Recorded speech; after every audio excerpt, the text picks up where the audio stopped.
Our water mains are crucial components to the broader water infrastructure, responsible for delivering safe and clean water from our treatment plants to your homes and businesses right across South Australia. Today, I would like to talk to you about breaks and leaks that sometimes can occur on these pipes. Water main leaks and breaks are not unique to South Australia and are a normal part of operating a water network.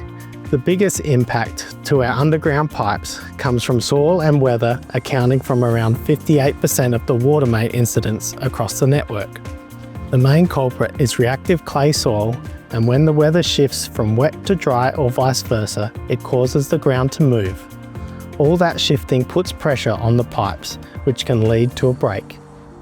During years of low rainfall, we historically have experienced a high rate of water main incidents as a lack of rain makes the soil shrink and harden, which leaves our pipes more vulnerable to breaking. Besides the weather, there are other factors that cause pipes to break.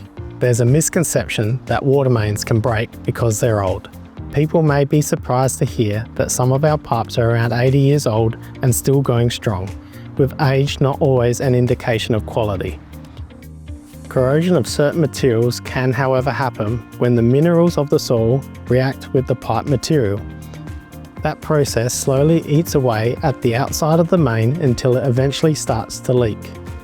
Accidental damage from nearby excavation or construction works near a water main can also happen. And finally, sometimes the water pressure in the network gets too high. If the pressure goes beyond what the pipe can handle, the extra strain can cause the pipe to break. I hope you've learnt some useful information on why our pipes can break, particularly during the warmer months.